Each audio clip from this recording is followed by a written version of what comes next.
Abra sua Bíblia comigo, Salmo 37.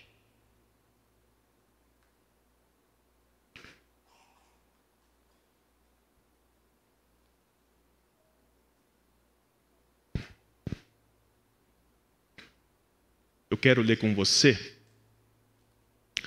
os 9 primeiros versículos. Depois a gente vai ler 3 versículos espaçados, o 27, o 34 e o 37. Eu quero destacar nessa leitura os imperativos que Davi faz nesse salmo, e eles aparecem nesses versículos. Vamos começar então do 1 ao 9. Mantenha a sua Bíblia aberta, o seu celular ligado durante toda a pregação, para que você possa acompanhar a exposição da palavra de Deus. Não se irrite por causa dos malfeitores, nem tenha inveja dos que praticam a iniquidade, pois em breve eles secarão como a relva e murcharão como a erva verde. Confie no Senhor e faça o bem, habite na terra e alimente-se da verdade. Agrade-se do Senhor e Ele satisfará os desejos do seu coração. Entregue o seu caminho ao Senhor, confie nele e o mais Ele fará. Fará com que a sua justiça sobressaia como a luz e que o seu direito brilhe como o sol ao meio-dia. Descanse no Senhor e espere nele. Não se irrite por causa daquele que prospera em seu caminho, por causa do que realiza os seus maus desígnios. Deixe a ira, abandone o furor, não se irrite, certamente isso acabará mal, porque os malfeitores serão exterminados, mas os que esperam no Senhor possuirão a terra. Agora o 27. Afaste-se do mal e pratique o bem, e a sua morada será perpétua. O 34. Espere no Senhor e ande nos seus caminhos. Ele o exaltará, para que você herde a terra. Você verá quando os ímpios forem exterminados. Por fim, o 37. Observe aquele que é íntegro e reto, porque o futuro dele será de paz. Amém? Meus irmãos, hoje nós daremos continuidade à nossa série de pregações que nós temos desenvolvido às terças-feiras, que tem por tema um salmo para. E aí, cada terça, a gente tem visto um salmo para alguma determinada situação da nossa vida. E à luz desse salmo, hoje eu quero falar com vocês sobre um salmo para quando precisar esperar. Um salmo para quando precisar esperar. Quem aí gosta de esperar? Tem algum doido, entre aspas, aqui? Alguém aqui gosta de esperar? De modo geral, meus irmãos, ter que esperar por algo que nós queremos ou ter que esperar por algo que nós precisamos é um exercício incômodo para a maioria de nós, para não dizer para todo mundo. Quando há necessidade de nós irmos no banco, que hoje é cada vez mais raro, né, porque a gente resolve tudo pelo celular, mas quando precisamos ir ao banco é aquele tormento, né, de pegar a senha e ficar esperando. Quando precisamos ir em órgãos públicos para resolver alguma pendência, para renovar a CNH, né, Laércio? Mais uma vez, aquela burocracia nos faz ter que enfrentar a espera. Em restaurantes, aqui em Votuporanga não é tão comum, mas em São Paulo era muito comum a gente sair para comer, sair para jantar e ter que enfrentar uma fila de espera, especialmente em datas especiais. Teve um dia dos namorados, quando eu comecei a namorar com a Vivian, que nós fomos no Outback em São Paulo, e nós ficamos 3 horas esperando uma mesa. A Amanda falou, vou embora, né? A gente quase foi aquele dia. Aliás, eu não sei até hoje. Foi no meu aniversário? Ah, então tá bom. Aqui era no meu aniversário. Se fosse no dela, a gente tinha ido. Tô brincando, amor. Se fosse no seu, eu tinha ficado 5 horas esperando a mesa. Sem dúvida alguma. Em consultórios médicos, meus irmãos, ou quando a gente vai fazer algum exame, mais uma vez, né? Aquele chá de cadeira, nós temos que ficar esperando para sermos chamados. Ontem mesmo eu passei por um médico aqui em Votuporanga, que eu cheguei a começar um tratamento com ele em 2019, e eu desisti de tratar com ele, porque cada consulta que eu ia, ele demorava pelo menos 1h30 para me atender, 1h30 de atraso. Aí eu resolvi dar uma chance para ele e voltei ontem depois de 3 anos. Ele melhorou, irmãos, só atrasou 40 minutos, né? Então, eu acho que daqui 3 anos ele acerta o horário da consulta. Meus irmãos, essas esperas que eu acabei de citar, elas são chatas, elas são incômodas, elas testam a paciência, mas elas são esperas que a gente pode considerar triviais, não é verdade? Eu creio que há esperas na nossa vida que são ainda mais delicadas, são ainda mais difíceis de serem vividas. Como, por exemplo, a espera de um pai e de uma mãe na sala de espera de um hospital, esperando um filho que está passando por uma cirurgia. É uma espera muito mais difícil. Ou alguém que tem algum processo na justiça, algo sério, e está esperando a decisão do juiz com relação a essa ação. Ou alguém que há muito tempo evangeliza e ora por algum familiar e espera pela conversão, pelo arrependimento, pela volta dele aos caminhos do Senhor. A espera, meus irmãos, pela resposta de orações também, diante de algumas situações que são difíceis de lidar, situações que nos machucam, que nos fazem mal. Essas são esperas muito mais delicadas, são esperas muito mais difíceis. Você há de convir comigo que esperar sentado confortavelmente num consultório com ar-condicionado, aguinha gelada, cafezinho à vontade, é completamente diferente do que esperar por alguma situação que é desconfortável para a gente e que gera sofrimento. Situações como essas muitas vezes faz a espera ser insuportável. E quando a espera se torna insuportável, a gente acaba perdendo a paciência, a gente acaba perdendo a mansidão, a gente acaba perdendo a confiança. E normalmente quando essas coisas acontecem, nós acabamos complicando ainda mais as coisas. O Salmo 37 é um salmo que fala sobre esperar, mas acima disso é um salmo que fala sobre nós nos mantermos íntegros, nós nos mantermos fiéis ao Senhor enquanto nós esperamos a situação que a gente está enfrentando ser resolvida. Há 3 salmos na palavra de Deus que tratam da questão da prosperidade dos ímpios. Talvez você já tenha lido esses salmos. Um deles é justamente o 37. O Salmo 37, meus irmãos, é um salmo onde Davi trabalha com esse tema difícil. Esse tema em que as pessoas perguntam: por que é que o ímpio prospera? Por que é que a vida do ímpio é boa e a minha não? E esse é um tema muito delicado, especialmente quando a gente está passando por problemas, por situações difíceis, e a gente precisa esperar pela ação de Deus. Porque normalmente, meus irmãos, nós costumamos nesses momentos a contrastar a nossa vida e os nossos problemas com a vida e os problemas do outro. Às vezes a gente faz isso ou não faz? Então a gente olha para aquilo que a gente está passando e a gente olha para o outro, para a vida dele, para a família dele. E aí talvez a gente possa pensar assim: nossa, eu queria ter uma família como a família do fulano. Eu queria ter uma situação financeira como a situação financeira do ciclano. Eu queria ter uma saúde como a saúde do Beltrano. E assim por diante. E às vezes, meus irmãos, a crise de muitos é fazer essa comparação, é fazer esse contraste, pensando na vida dos ímpios, pensando naqueles que não servem a Deus, pensando naqueles que não pertencem a Cristo, pensando naqueles que não partilham da mesma fé e das mesmas bênçãos que são prometidas para nós que fazemos parte da aliança com o Senhor. Nessa hora, humanamente falando, podem surgir questionamentos sinceros no nosso coração, como por exemplo: por que é que o ímpio é abençoado? Por que é que o ímpio tem saúde? Por que é que o ímpio tem riqueza, tem prosperidade, tem uma família unida, uma família aparentemente feliz, e eu que sou um servo de Deus não tenho? Eu que sou um servo de Deus estou vivendo nessa situação. Eu oro, eu leio a Bíblia, eu jejuo, eu dou dízimo, eu dou oferta, eu sustento missionário, eu dedico minha vida, eu dedico meu tempo para servir ao Senhor aqui na igreja. E mesmo assim, quando eu olho à minha volta, parece que a vida daqueles que não temem a Deus e a vida daqueles que vivem no pecado é melhor e mais feliz que a minha.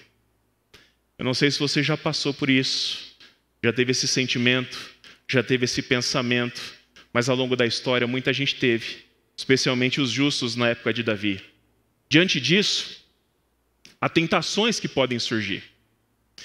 E muitos, meus irmãos, acabam sendo seduzidos por elas, como, por exemplo, a tentação de que não vale a pena ser honesto.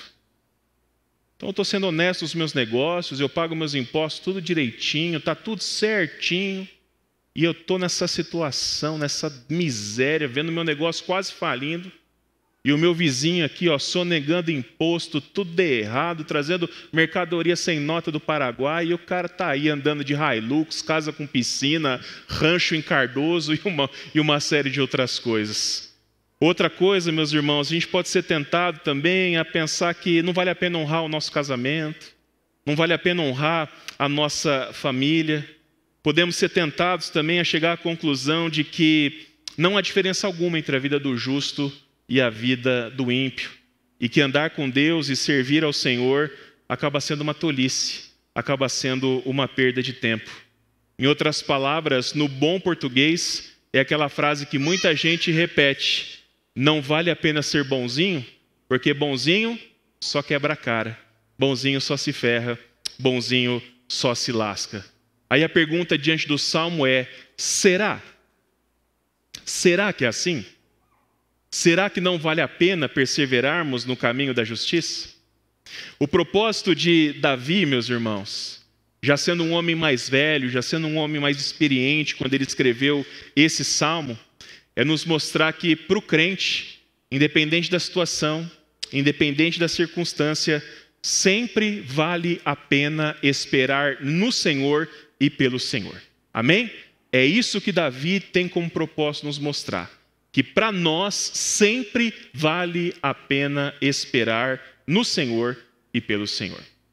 Como esse Salmo 37, ele é longo, são 40 versículos, eu vou procurar ser objetivo com relação ao que Davi diz nele. Basicamente, a gente pode dividir esse Salmo em 2 blocos temáticos. O primeiro, meus irmãos, é composto por imperativos, é composto por ordens, por coisas que Davi nos exorta a fazer diante da necessidade de nós termos de esperar. Então são coisas preciosas que vai ajudar eu e você quando nós estivermos nessa posição de ter que esperar no Senhor e pelo Senhor.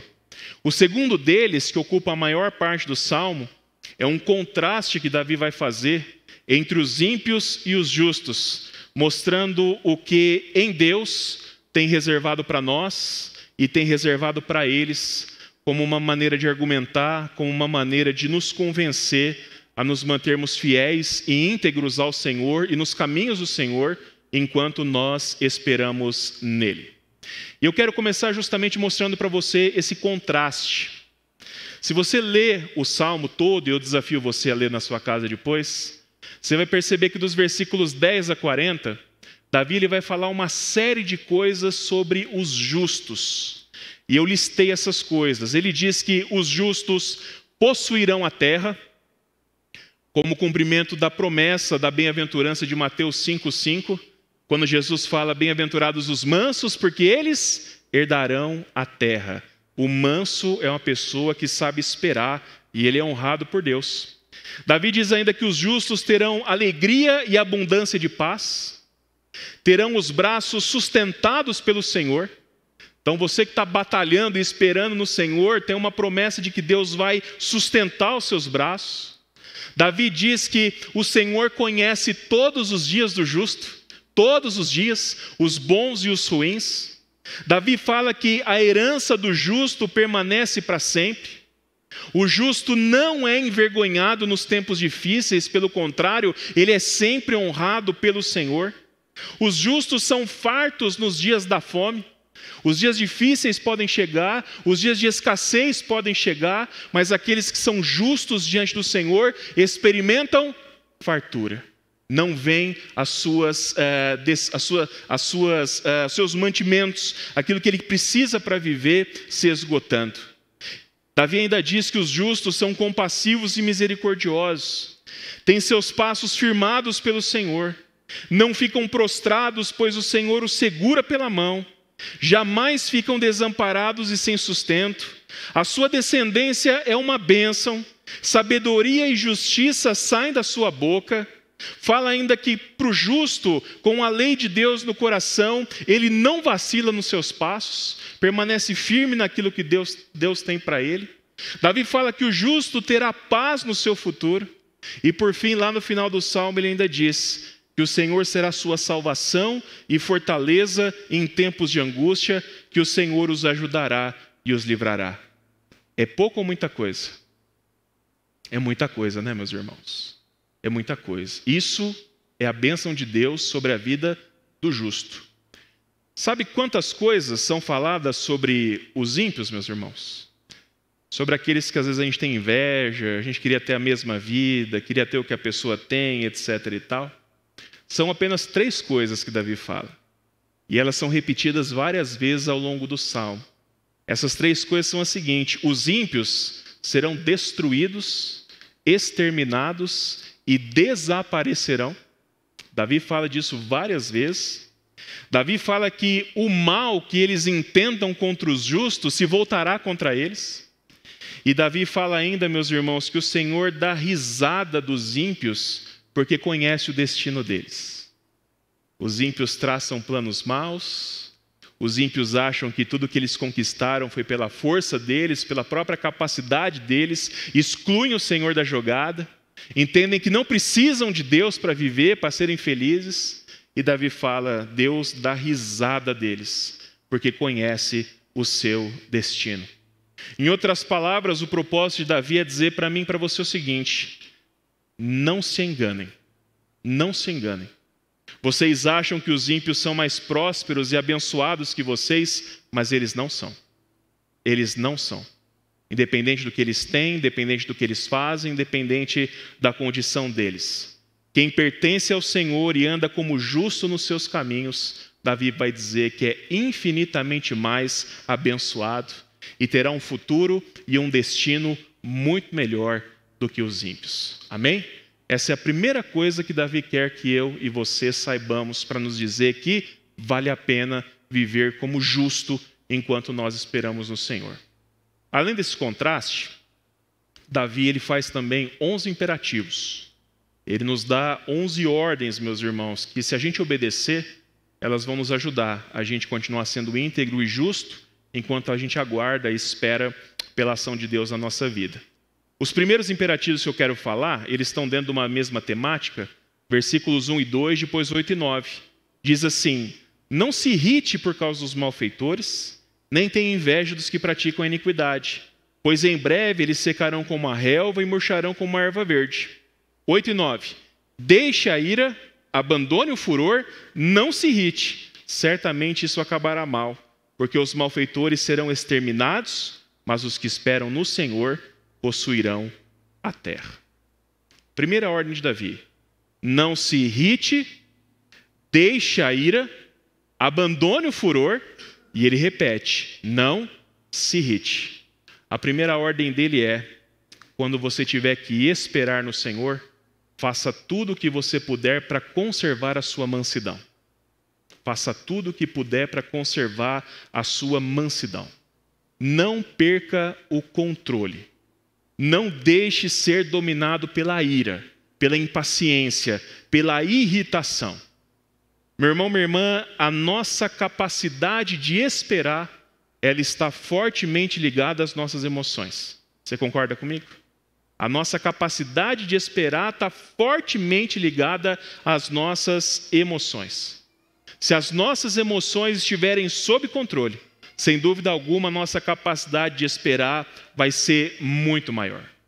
E você há de convir comigo que pessoas irritadas, pessoas iradas, pessoas sem paciência, pessoas cheias de furor, fazem besteira quando tem que esperar. Fazem besteira quando tem que esperar. É o que Davi fala no versículo 8. Se você não deixar as emoções de lado, certamente as coisas vão acabar mal para você. Aí talvez você me pergunte, mas pastor Bruno, falar é fácil. Diante do que eu estou vivendo, como é que eu vou manter as minhas emoções sob controle? Como é que eu não vou me irritar? Como é que eu não vou me encher de ira? A palavra de Deus responde isso para mim e para você, meus irmãos. Se chama Espírito Santo. Cristo Jesus nos prometeu que quando Ele voltasse ao Pai, Ele enviaria o Espírito Santo. O nosso paráclito, o nosso ajudador, o nosso auxiliador. E Paulo vai dizer para nós em Gálatas capítulo 5, 22 e 23, que aqueles que são cheios do Espírito Santo, vêm nascer no seu interior um fruto. Lembram do fruto do Espírito? Das 9 características do fruto do Espírito, meus irmãos, 3 delas são longanimidade, ou seja, paciência, mansidão e domínio próprio. Ou seja, o Espírito de Deus que habita na minha e na sua vida, ele é capaz de produzir aquilo que a gente precisa para manter as nossas emoções em ordem e não nos descontrolarmos quando nós precisamos esperar no Senhor. Pessoas cheias do Espírito Santo controlam suas emoções, não são controladas por elas. Portanto, quando você estiver em processo de espera, o segredo é aproxime-se cada vez mais de Deus. Busque pelo Espírito Santo. Jesus em Lucas nos ensina que há uma oração que Deus nos responde 100% das vezes. Qual que é? Quando nós pedimos pelo Espírito Santo. O Senhor nunca nega quando a gente pede para a nossa vida ser cheia do Espírito. E eu e você precisamos exercitar isso para aprender a lidar com as nossas emoções. O segundo imperativo está no versículo 3. Confie no Senhor e faça o bem, habite na terra e alimente-se da verdade. Meus irmãos, quando vocês estiverem esperando no Senhor e pelo Senhor, coloque a sua confiança no Senhor e siga a sua vida. Siga a sua vida dentro do mais normal que você puder. A vida não para. A vida não existe pause. A vida não existe stop enquanto a gente espera, meus irmãos, pelo Senhor, independente do que nos faça esperar. Por isso que Davi fala, confie no Senhor e siga fazendo bem. Habite a terra, ou seja, trabalhe. Desfrute daquilo que a terra produz, do fruto do seu trabalho. E siga se alimentando da verdade, siga se alimentando da palavra de Deus e vivendo sua vida na normalidade dentro daquilo que Deus quer para você. Aquilo que nos coloca em modo de espera não pode nos paralisar. E tem muita gente que se deixa de se paralisar. Tem muita gente que para de viver. Tem muita gente que para de se cuidar. Tem muita gente que abandona os seus afazeres, abandona a igreja, para e diz assim, eu não vou sair daqui, vou ficar ermitando aqui na minha casa enquanto Deus não agir da maneira como eu estou esperando. E Davi vai dizer, confia no Senhor e vida que segue, como diz o ditado atualmente. Deus quer, meus irmãos, que a gente continue vivendo, desfrutando da vida para a glória do Senhor. O terceiro imperativo está no versículo 4. Agrade-se do Senhor e Ele satisfará os desejos do seu coração. Esse agrade-se, ele diz respeito a contentamento. Ele diz respeito à satisfação. A ideia de Davi aqui é a seguinte, quando o Senhor, e somente o Senhor, for suficiente para você viver satisfeito, para você viver contente, aí sim Ele vai satisfazer os demais desejos do seu coração. Isso é importante, meus irmãos, porque muitas vezes nós colocamos o motivo da nossa espera como a razão da nossa felicidade, como a razão do nosso contentamento. E aí a gente coloca alguns alvos. Eu só serei feliz quando eu pagar minhas dívidas. Eu só serei feliz quando eu tiver saúde. Eu só serei feliz quando meu casamento for restaurado e assim por diante. Mas o Senhor quer que nós sejamos felizes nele. O Senhor quer que nós sejamos satisfeitos e contentes nele. E quando o nosso coração experimentar essa satisfação, esse contentamento no Senhor, há uma promessa dizendo que aí o Senhor vai começar a satisfazer os desejos do nosso coração. O quarto imperativo está nos versículos 5 e 6. Entregue o seu caminho ao Senhor Confie nele e o mais ele fará. Fará com que a sua justiça sobressaia como a luz e que o seu direito brilhe como o sol do meio-dia. No hebraico, essa palavra traduzida como entregue, ela tem um sentido de você soltar e fazer alguma coisa rolar. É o sentido de rolar sobre. Ou seja, o que Davi está falando aqui é: pegue o seu caminho e faça ele rolar sobre o Senhor ou diante do Senhor. Essa é uma ideia de entrega completa. Essa é uma ideia de redenção total. Todo o meu caminho, toda a minha vida, todo o meu futuro, tudo o que vier a acontecer, eu solto. Eu entrego. Eu abro mão diante do Senhor em completa rendição, em completa confiança. E há uma promessa aqui, meus irmãos. Entrega o teu caminho ao Senhor, confia nele. Qual que é a promessa? E o mais ele fará. Dessas três coisas, duas dependem da gente. O que depende de nós? Entrega o teu caminho ao Senhor, confia nele. E a terceira coisa que depende de Deus, meus irmãos? O mais ele fará. A coisa mais importante não depende de mim e de você. A coisa mais importante depende de Deus. O mais ele fará. Meu irmão, minha irmã, essa noite que você possa entregar para o Senhor o motivo da sua espera. Não retenha. Não segure nas suas mãos. É pesado demais para você. E você não precisa andar carregando esse peso.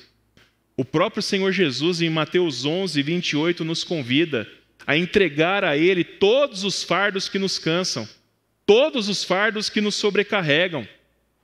E no mesmo texto, o Senhor diz que quando nós obedecemos, quando nós atendemos esse convite e fazemos isso, nós encontramos o quê? Descanso para a nossa alma. Sua alma está cansada? Sua alma tem estado cansada? A alma cansa. A alma cansa. E um dos piores cansaços que a gente pode ter é o cansaço da alma.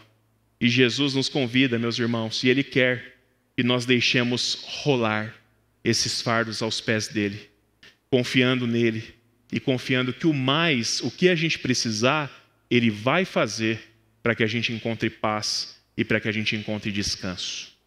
O quinto imperativo fala justamente sobre descanso.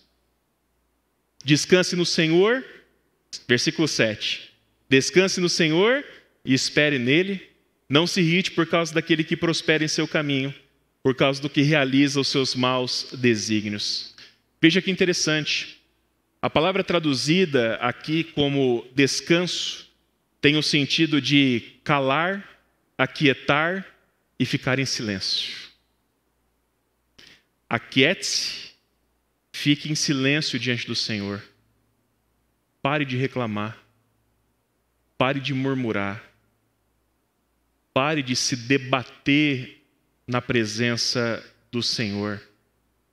Descanso, meus irmãos, e silêncio caminham de mãos dadas. É ou não é verdade? Quem aqui dorme do lado de uma britadeira? Quem aqui dorme do lado de um carro de som, né, meu tio? Nós precisamos de silêncio para dormir, meus irmãos. E a palavra de Deus, quando nos diz descanse, ela está falando, fica quietinho. Chegou o momento de se calar, chegou o momento de fazer silêncio diante do Senhor. Você não vai conseguir descansar enquanto você continuar gritando, enquanto você continuar reclamando, murmurando, falando, se debatendo. Lamentações 3, 25, 26 diz assim: o Senhor é bom para os que esperam nele, para aqueles que o buscam. Bom é aguardar a salvação do Senhor, e isso em silêncio.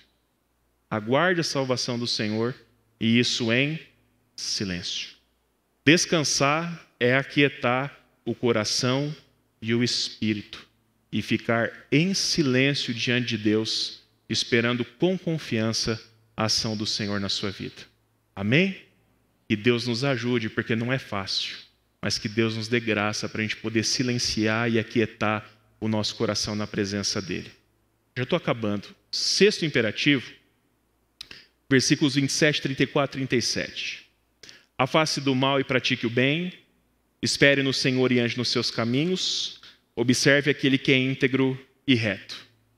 A temática por trás desses versículos é a mesma. Não ceda à tentação de abandonar os caminhos do Senhor para seguir o caminho do ímpio e viver como ele. Pelo contrário, Davi vai nos dizer aqui, meus irmãos, que quando nós estivermos passando por alguma situação de espera, nós devemos olhar para quem? Para os íntegros, para os justos e para os retos.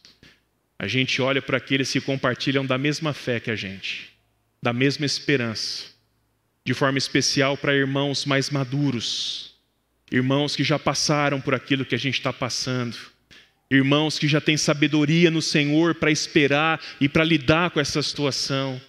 O que Davi fala é: não vai olhar para ímpio, olha para os seus irmãos, olha para aqueles que são justos no Senhor. E eu tenho visto, meus irmãos, com tristeza, muito crente não apenas olhando apenas para os ímpios, mas buscando neles conselho para lidar com as situações da vida deles. Eu já tive o desprazer, e isso aqui não foi com nenhum de vocês, fiquem tranquilos, mas eu já tive o desprazer de aconselhar irmãos de acordo com a palavra de Deus, e depois eles chegarem para mim e falarem que decidiram fazer o que parentes ou amigos ímpios conversaram com eles e aconselharam eles a fazer. Muitos conselhos absurdos, muitos conselhos completamente carnais, longe daquilo que a palavra de Deus nos fala. Eu não preciso nem falar para vocês, meus irmãos, que essas pessoas quebraram a cara e ficaram numa situação ainda pior. Portanto, quando você estiver esperando no Senhor e você precisar de alguém para se inspirar, para se aconselhar, para ter um momento de fortalecimento, olhe para os seus irmãos. Olhe para quem está do seu lado aqui dentro. Olhe para aqueles que já passaram por isso e podem te mostrar o caminho das pedras dentro da palavra de Deus, para que você possa esperar com paciência. Amém? Não cometa o erro de olhar para os ímpios. É isso que Davi quer que a gente saiba.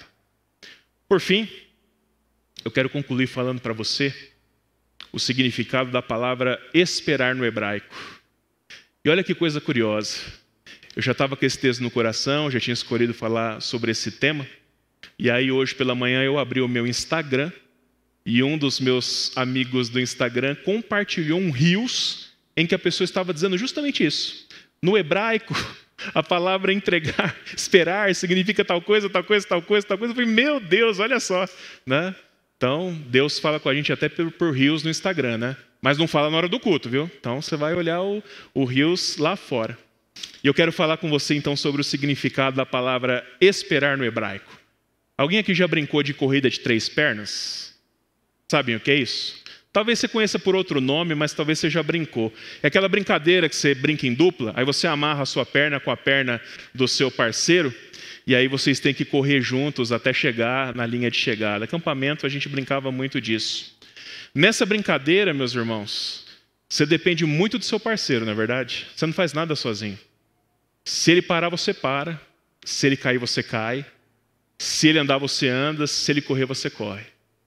Vocês estão ligados e para vencer, vocês precisam ter coordenação e harmonia para fazer os mesmos movimentos. Pois bem, no hebraico, esperar em Deus traz a ideia de andar entrelaçado com Ele. Traz a ideia de você andar amarrado com Ele. Só que como você sabe, Deus é muito maior e muito mais poderoso do que nós.